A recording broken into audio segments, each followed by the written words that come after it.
Москве. Вручит он подарок мне. Ой, молодец, мне ялый ты молодец. Кто еще расскажет нам стихотворение? Так, ага. Бар табигат опак ковдан, ковен йорган ябына, яяудак без бірге яшап, яшар янына.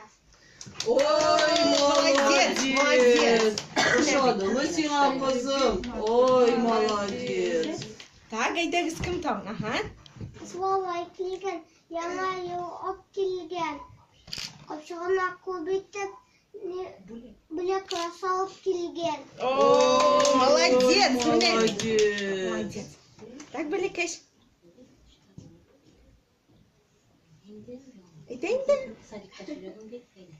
Без күзне йомып торабыз. Курыкма.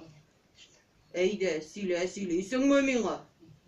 Таста була бәтә җылга, кова тутала, мәгънәләдә яңаша часылтала. Ой, молодец. Ой, бәләкәй булса да шундый зур матур шигырь ятлаган.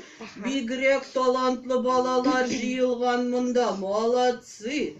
Я безнең Кышбабай Тукай районында шундый талантлы һәм бар яктан да уңган булган балалар да, әти-әниләр дә яшиләр. Менә син безгә чәче кил инде, яме? Шулай икән шул. Мондый балаларга бүләкләр дә бирәсе килеп китте. Менә сездә конкурс үткән дип ишеттем. Шуңа күрә бүләкләр дә алып килдем әле мин балаларга. Кемнәргә бүләк бирәбез? Әйдәгез син беренче менә безнең теге конкурс үткән буенча, менә Кышкы матурлык дигән безнең конкурс үтте безнең Тукай районы газетасында. Һәм беренче урынны без Ландыш Сабировга бирдек. Аның 3401 голос булды һәм ул беренче урынга чыкты, беренчелекне яулап алды. Кышбабай, нәрсә бирерсең микән? Менә шушындый бүләк бирә. Бирәле кулыңны, молодец. Мә, сиңа шундый шәп уенчык. Киләсе елның символы, киләсе ел эт елы була. Шуңа күрә сиңа эт алып килдем. Әйе, хәзер икенче булып без Камил